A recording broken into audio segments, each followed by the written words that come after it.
Welcome to the Rhythms of the Eclipse season teaching with me, Nadine. I am really happy to be experiencing this with you. This is quite a new platform for me. So thank you very much for being here with me so that this can also start to flow in my own life. And so I'm taking a moment to give thanks to Mother Moon, to give thanks to God, to give thanks to myself. And that's a large part of what our talk is about today, which is why I mentioned this right in the beginning. Okay. So my name is Nadine. I run Soulstone Sanctuary, which is a place where you come to reset, to relearn, to remember, to really get to know yourself in such an intimate way that you are clocking into the rhythms that make you, you. It is really, for many years already, not a world where we all are having to fit into one box. If you think just of schooling systems, if you were in school in the 80s and 90s and earlier, we are really opening to the fact that we have different needs as people, but ultimately we come together and we teach each other and we hold each other and we are from the same fabric. So with that, I am going to dive right into one of my favorite subjects, which is moon energy. So my starting point with clients, I've moved into doing journeys as opposed to just one-off moments, but my beginning point is always astrology. So we will draw up a life map and we will plot all of your placements, and from there we move into these wonderful, most wonderful places. So through that, I know that every single one of us has a moon sign. It is what astrologers would say is part of our top 3. Our moon sign is something that everybody sees in us and of us. It is our very deepest, most immediate emotional response. And that is a big reason why many people have many different ways of responding. Even within families, it's very interesting. You often hear people say, it's so interesting, in one family you have children who are completely different. Yes, we do. And we can see that. And those reasons are very specific if you're looking into the deeper workings of why we even have a life map. And astrology tells us that life is round, it is circular, it goes in cycles, it is rhythmic, it pulsates, it beats, and it moves, and it's alive. And therefore it's eternal. We will learn also in religions, in beliefs. It is a universal truth, if I may call it that our soul is eternal. If you think just in your human body, as you age, you become aware that your body's getting older, but you really still feel 16, 18, 20. It's because you're eternal. There's no aging to your soul essence. Now we have the ability to look into our life map and say, wow, these are my placements. These are the lessons I came down to learn. These are the gifts that God gave me to gift out to the world in this life. We can gauge so much, but we never box you. Having your life map done, and I'm going to get to the moon in a second, this all interrelates. Having your life map done is not to tell you who you are, because you are all sorts of potential in every moment of every day as you move. You can choose so many things at any given time. Your life map shows you your inner structure, how you were put together, and we will say in astrology, or I will say in astrology through my learning and working with it, that I almost look at it as a boardroom meeting, but a very soft and gentle one, where you sit with God, your angels, your guides, your ancestors, whoever. It's unfathomable. So we can really make very vivid pictures, or we can just sit with this, accept it, and then move into moving into the rhythmic cycles that the earth supports us with, and the moon, and all our celestial bodies. So you can look at it as you're sitting and you're having this discussion, and you are saying to God, you know what, last lifetime I had these hard lessons, and this time around I'd like to experience a bit of a lighter life, or you know, I feel really what I did in order to learn this lesson, I really had to hurt this person, so I'd like to go back and in some way in a relationship make it up to them, pay it back, whatever you want to call it. So take what I'm saying with a pinch of salt. This is obviously not exactly how this works at all. The point I'm making is that by the time you're born, the moment you're born, the parents you're born to, the time in history, the geographical spot, the reasons, everything is summed up in that tiny little body that comes out of your mom. All of those cosmic experiences you just had, those lessons you decided to come down and do, all the love you just experienced, everything you decided, everything you felt, you are bringing that soul of yours back into a human manifest in order to continue learning, in order to continue being an expression of God and feeling and experiencing and growing and creating as you go with God, right? Okay. Now, when we are born into this body, we don't remember all of that. As babies, I mean, you look at these babies and they're pure, and you know, sometimes those little hands are in the air and you can just imagine that they can very much see heaven right now. But we swiftly get put into these are the clothes you're now wearing, this is the and so we are gently just guided away from really just not sticking to our true selves, but instead of building around that true self. Okay, Nadine, you're a child, you're a very young child, you need a bit more sleep in the morning, so we're going to start your day a bit later. It's that kind of thing. You're not changing anything dramatically in their life. You're simply honoring their rhythm, because they have a very important part to play in this whole world and life, and as we're experiencing it, as do we. So we have tools around us, and the cycles of the moon is a very beautiful and very easy tool to be able to use. So I'm going to go right back to our ancient people. We have evidence that between 25 and 30,000 years ago, civilization, mankind, started shaping instruments in what looks like a way to gauge the movements of stars and celestial bodies. We've also found rudimentary cave art, which interestingly enough is the things that they used to depict were animal sightings and cosmic events.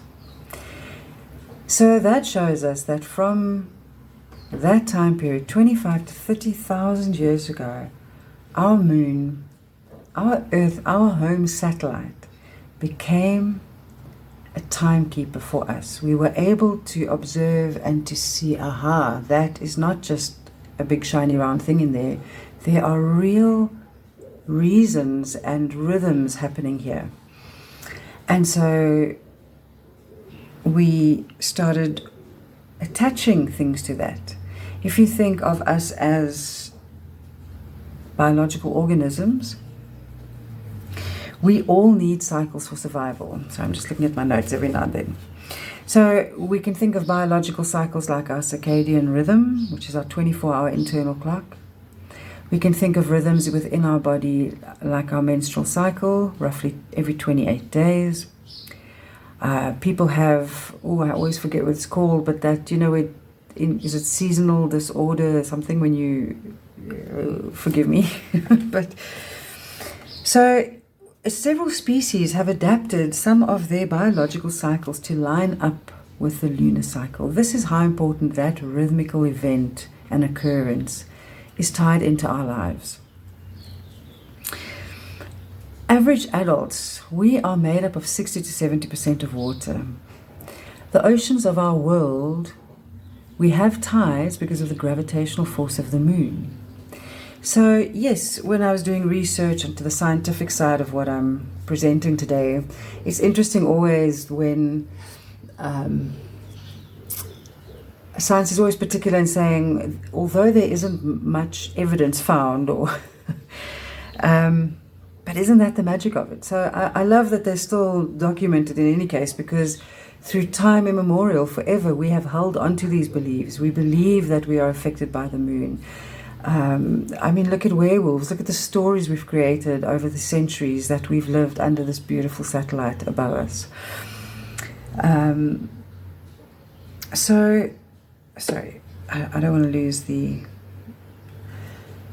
train of thought here. So that was one of the first things. Remember, obviously we had no cell phones, we had no immediate access to 2 million other people, you know, irrespective of whether we know them or not. We were very focused on our own clans and our own survival, our own organism, our own cycle. If you think of nomads, they knew when to travel, when to anchor down, simply, of course, by observing the seasons, the moon, the sun. In 2025, there are very few of us, even though many of us might be going out there every full moon on Facebook and giving a little full moon write-up or a photo or telling people to go out there and look quickly. But in 2025, there are very few of us that are working rhythmically with our own natural rhythms, and so the moon cycle would be one of that.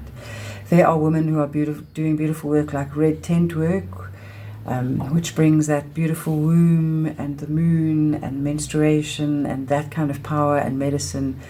They are busy bringing that back to us.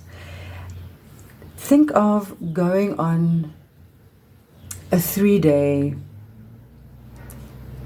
I don't want to call it a sweat lodge, but think of going away for 3 days when you're just starting your menstrual cycle, and you just honor that. You just honor yourself. So you're going to a place where you are doing minimal, you are really connecting into your body, you are feeling whatever is happening there, whether you're having cramps, whether you're heavy, whether you aren't. You are sitting simply with what is coming up during this time, that this deep magic is happening in your body. Without a menstruation cycle, we cannot have babies. It's miraculous. Those are 3 days in a month that you could be spending doing something reverent, something 100% connected to you, something that deepens you in every way possible. Or you could spend those 3 days doing what you might always be doing, which is perhaps watching too much TV or seeing people and not really growing, or simply just sitting with yourself, or eating junk food, or, you know, anything that is actually essentially not really, it's more a comfort zone than something that is bringing you to you. Okay, so if you think of our forefathers, our ancestors, isn't that enough to show us how potent lunar energy is? How often do you, like I say, how often do you run out and look at the moon and you're just so blown away? That's what I'm wanting us to bring more into our lives. Of not the, oh, okay, no, I'm going to go back in quickly and do whatever mindless thing you might be doing. Even if you're cooking, if you have a gas stove, turn it off and go and spend that time looking at the moon. You're not going to get that moon sight back again. So enjoy it. This is an integral part of how our forefathers brought us to this point, was to observe and to make sure that we survived with the cycles, making sure that we're harvesting them and harnessing them and doing everything we can to be in rhythm and to be in flow with them. Okay. So we have eclipse season every year, and we have it twice a year, so it is not an uncommon occurrence. What is uncommon, though, is to have a very clear path. There are many people in the world who don't get to actually witness it. So when you are in a path and you can witness it, oh my gosh, it is truly a spectacular event, and really a time to allow whatever magic that is bringing to bring to you, because it's bringing magic. Scientists, of course, love this time if they can actually observe it, because they get to study the corona for as quickly as they possibly can, which is the sun's atmosphere. So from our beautiful selves as human beings, we have these human beings who, like me, are more connected in with the spiritual flows of the moon. I feel her in my life. I am able to gauge with her. Sometimes I go a few months without doing it, and I'm aware of that when I slot back into that again. And then you have the beautiful other human being, which is on the scientific side of it. It wants to see things. It wants to study what gases it's made of. It wants to know exactly why this is happening. It wants to understand the degrees and the... and so for me, that's just a really fascinating thing to bring into this together, because we can actually sit and talk like this, a scientist and an astrologer, even though people don't think that that's possible. It actually truly is, because both perspectives are pretty miraculous. Okay. So 2 of these eclipses will always be solar eclipses. We can have up to 7 in a year, but that is very rare as well. And the 2 sets, now this is where it becomes beautiful to gauge, but I'm going to keep this to a minimal so I can really just do the actual more scientific stuff right now and just really connect you into the physical experience of living on this earth and having this moon that we're viewing. Tomorrow I'm going to delve really deeply into how it affects you and what you can do and all those beautiful stuff, which is very important. But we do the foundation now. Okay. So 2 sets each year. They are roughly 6 months apart. And once you start to gauge, which like I say we'll talk about tomorrow, the energy cycles that they're bringing into question and into theme and into place for you to work with, you can really experience the deeper potency of what they bring. So in astrology, eclipses, we still see them as full and new moons, but they are, 10 to 100 times more potent, depending on a few factors. A lunar eclipse, which is our first one, which we are having tomorrow, is when the sun, the moon, and the earth align so that the moon passes into the earth's shadow. Or we can say that they are on exactly the opposite side of each other. So the earth is blocking the sunlight that will normally reach the moon. And instead of the sunlight hitting the moon's surface, earth shadow falls on it. All right. A solar eclipse is when, just at the right moment, the moon passes between the sun and the earth. And then as this happens, the moon will cast a shadow, causing a trail called the path of totality.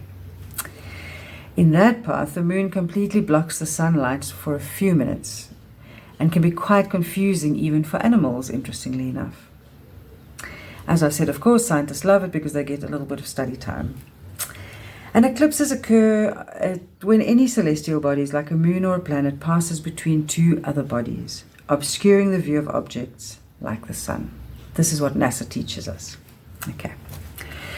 But way before NASA was teaching us this, our ancients, as I like to call them, were using time, rhythms, light, sun, moon.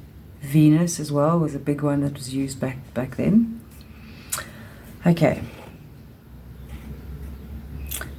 In the 15th century, the word lunacy came into our vocabulary, as we all know the word, and we also all know by now that it means moon, and it reflects the age-old belief that the moon makes people act strangely.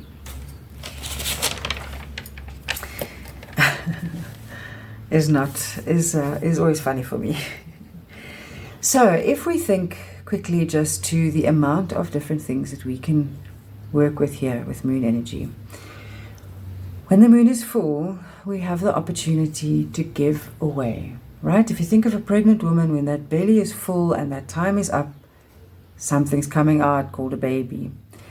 When we experience a full moon and we are tracking it like I'm going to teach you to do, we are able to either birth it and see it now manifest into a project completed or a launch happening, or we expel it and we say, this no longer works for me, even though I tried it again, this is not in alignment, therefore I thank you and I give it away.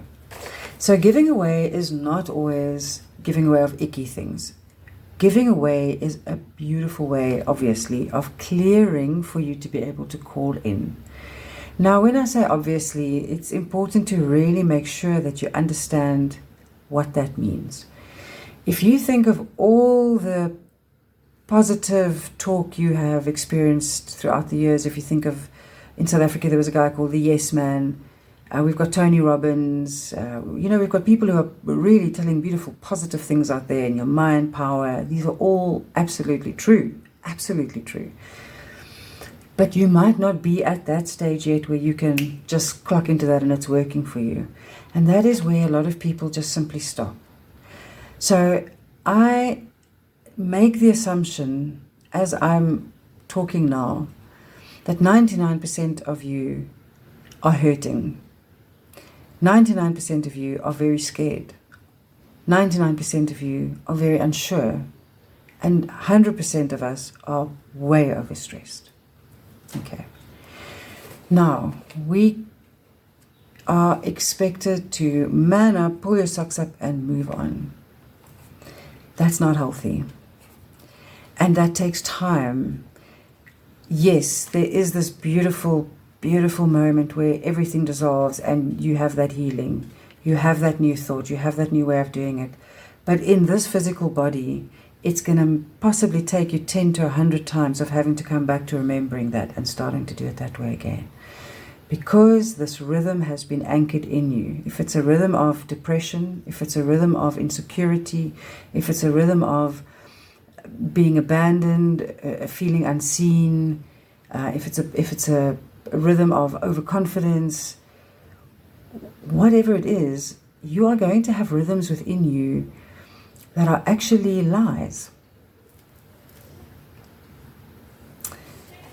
Actually lies. That is quite remarkable. And it's really nobody's fault. There's really no need to go back to our moms or our dads, or we didn't have this or we didn't have that. That's all true, absolutely. Any and everything that happened is true. But now, as you sit here as an adult, it is now that time to slot into rhythms, new rhythms, where the truth is happening. It's not even your truth, it's the truth, right? There's no ego attachment, there's nothing you have to be in charge of or do, and it's in little things that are,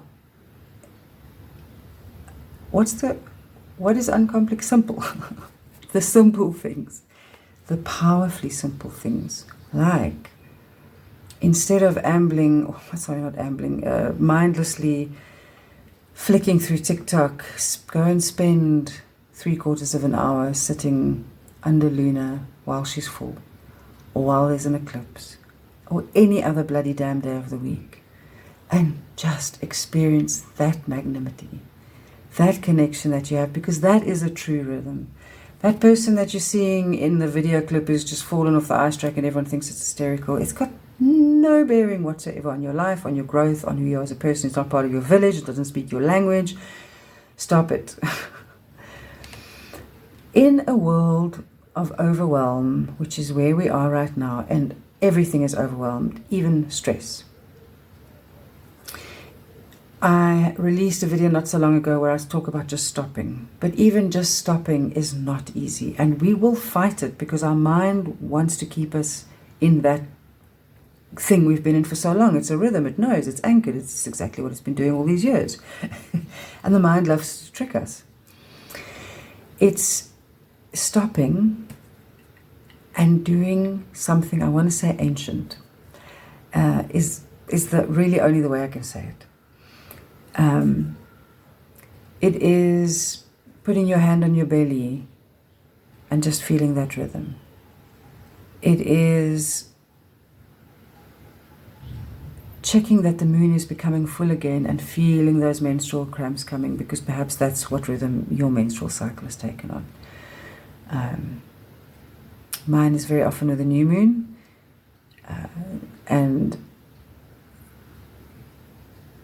once I learned to really just feel, okay, it's day 26, it's 28 dishes now here. Now, instead of it just jumping on me or me going, I am able to prepare. I am a woman. I have a menstrual cycle, no matter how sore it is, no matter how painful it is, no matter how much I don't want children again, I have the honor of experiencing this in this lifetime. A menstrual cycle is not just pain and blood. There is so much power channels available to us now to flow in and with. So much femininity.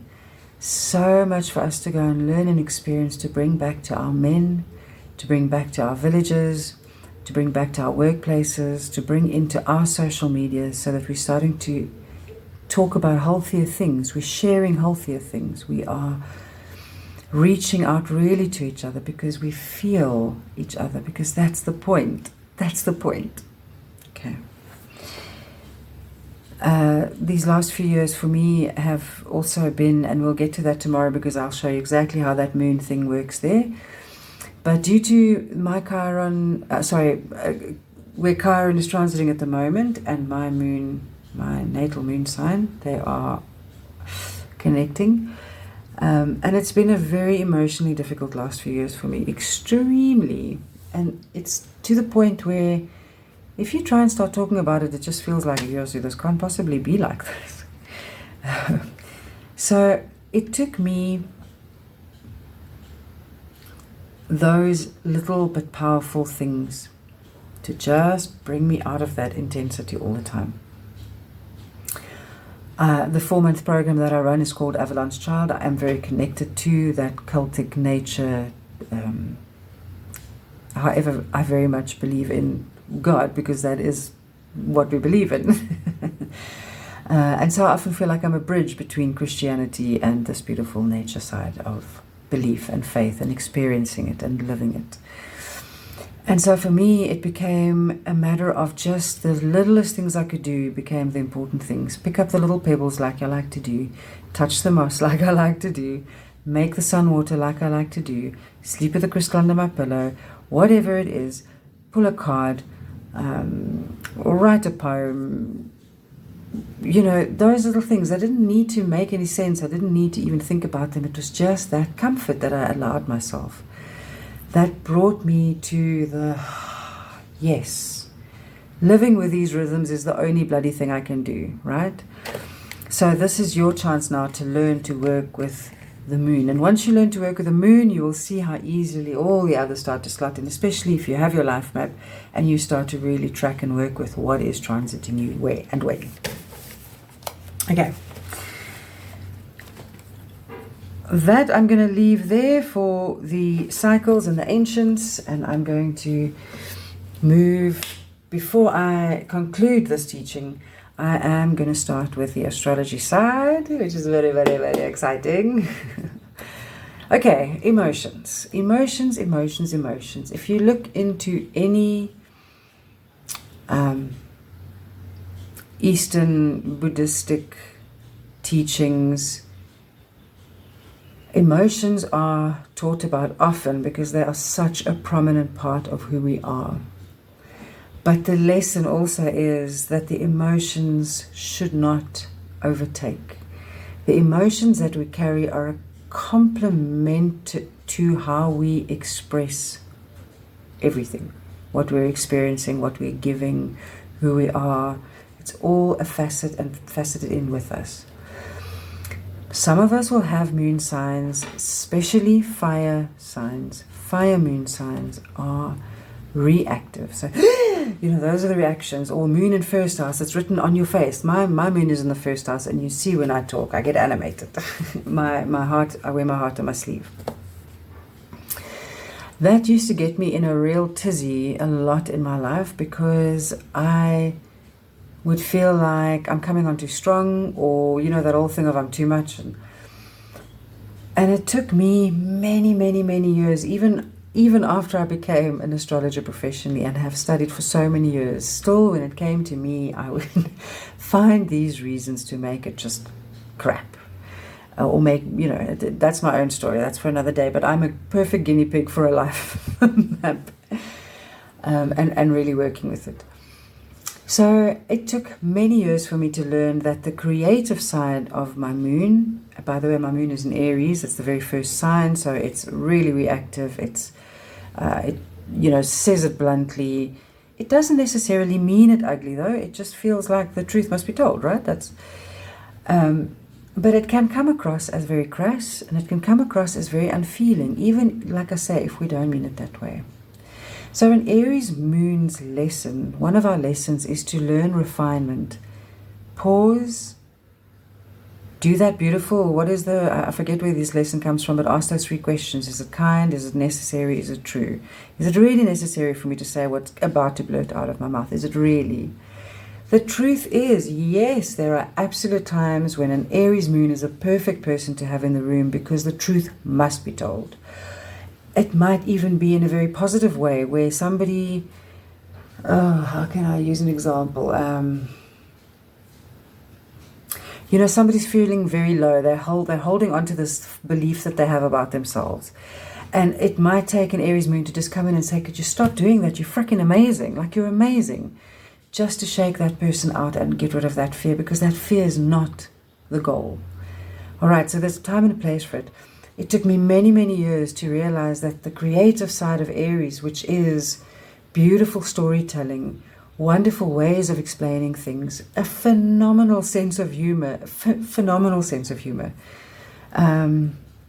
deep sensitivity, really being able to be absorbed into what somebody is sharing right now, because we're so here, we're so present, we're so full and ready, and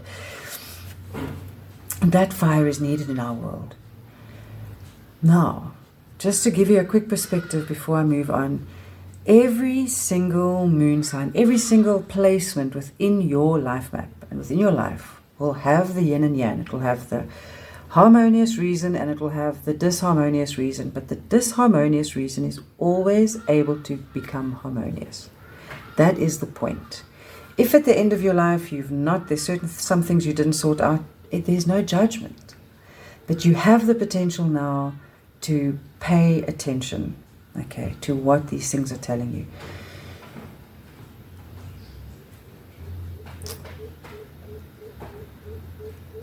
If I had only fallen for the physical manifestations of an Aries moon, and I can generalize because very often this is an Aries moon's life, there's a feeling that you really have to fight for your place in this world. You either aren't heard or you're not really, maybe cared for is not the right word, but it's that feeling. It's that feeling of, I've got to do everything on my own. And to the point it will manifest even when you have people around you, things will just not work out and you end up doing it alone. And so it becomes very easy to fall for that belief of, you see, life is difficult and I have to do all of this myself. And no. My gosh. The wonderful side of that is how resilient we are. Oh my God, how resilient are we? How am I able to give somebody advice? Because I know I have been there. Aries moon people, childhoods are colorful and not necessarily brightly so or boldly so. It can be Aina as well. Okay. The same for every other moon sign. There are going to be sides of it that are wonderful, and there are going to be sides of it that are going to be tricky. Furthermore, we don't just have this moon sign, because that would be quite easy. We would just have this one set of possible themes that we're working with, and we would see them quite quickly if we look at everything else happening in the life map. But now we have a house on this map where this moon is placed, which brings a new flavor. In the astrological map, the houses are always static. One starts here and it goes all the way around to 12, and they each have the flavor, more or less you can say, of a particular sign. Aries, first house; Taurus, second house, and so on. And you can look at the life map's position, so the house, as the stage where this is being played. So if you have an Aries moon, you have the pioneering spirit, the brave soul, the outspoken, the deeply sensitive.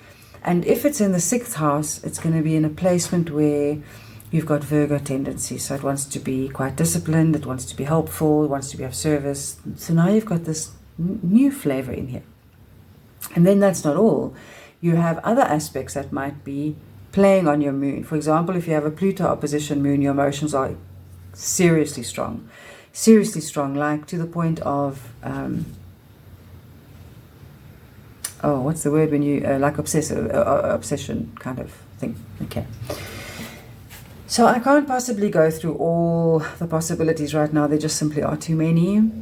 But I'm bringing across to you that there's this complex nature that you're working with. Okay.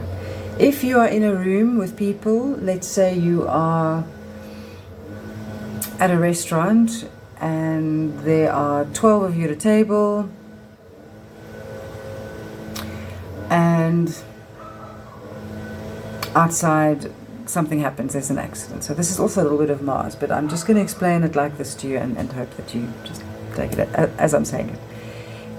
The way every person jumps up from there with that feeling, how that deepest emotion of what happened, is your moon sign. Right, Mars is also action, but this is just a slightly different. I'm just letting you know when this slots in. It's that immediate emotional need. If something's happened, I'm an Aries moon, I'm going to get up and I'm going to go and see what's happened. I'm going to be brave. I'm going to get in there. I'm going to save what needs saving. I'm going to punch who needs punching. I'm going to come back and I'm going to report. You're going to have a Cancerian moon who's immediately going to run to the people. Are you okay? Are you hurt? Can I help you? You're going to experience the Virgo moon, who is going to do a similar thing, but that will be, starting to now get all this stuff out to disinfect the wounds. It's that side of things. So this is just a very rudimentary explanation, but just to show you.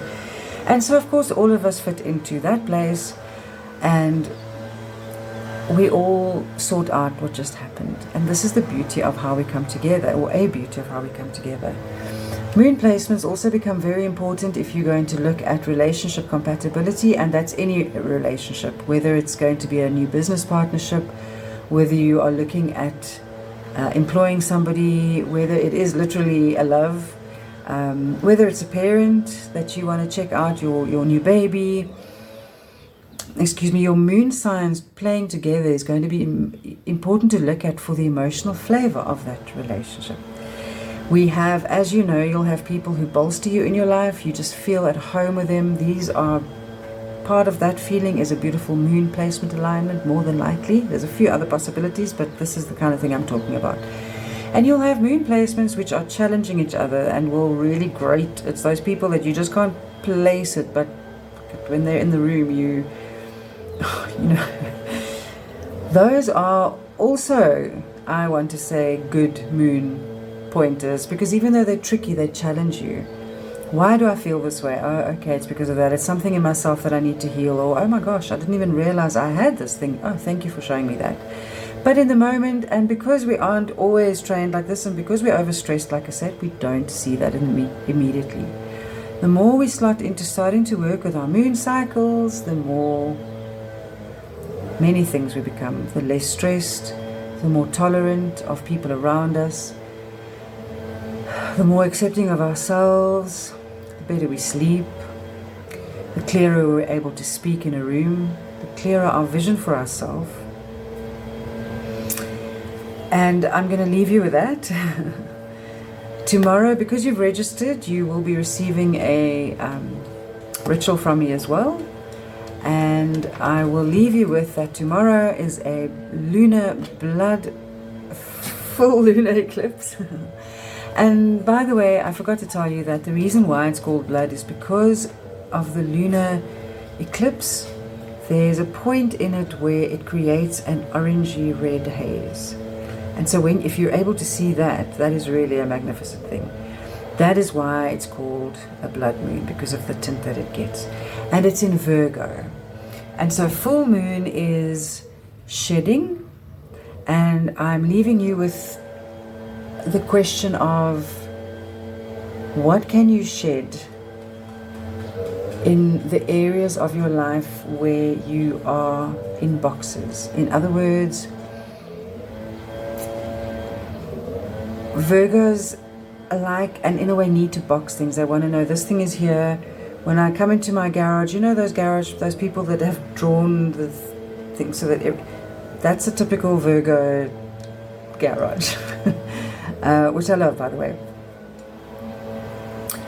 What what things are you boxing that are not needed anymore? Perhaps you can actually let them out and let them come and play. Or it's time to take them out and say, you know, what is the lady who does the houses? She says if you haven't used something in 6 months, chances are, you know, those things you go through, just give it away.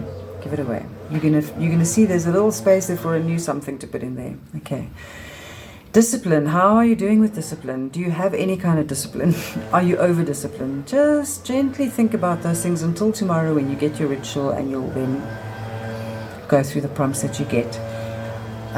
You're not calling in yet, you're letting go. So perhaps you need a little bit more discipline. So something which would be not calling in but letting go is to say I'm letting go of procrastination. And I'm doing that with love, because procrastination is a trauma response, and there's deeper things here, you know.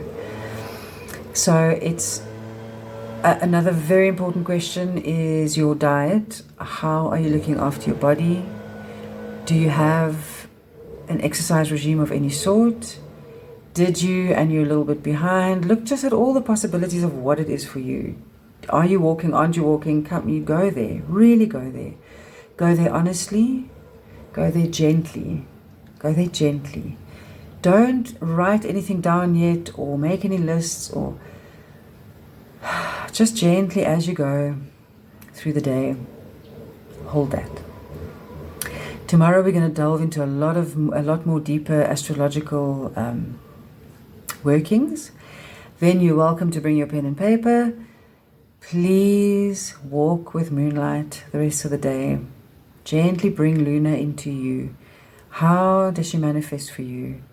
How was your moon play as a child? Go all over the place with this. Take everything else away for as long as you can. If you can afford to put your phone on flight mode for at least an hour now, do that. Just do that. Come back to Earth and feel Luna. I'll see you tomorrow.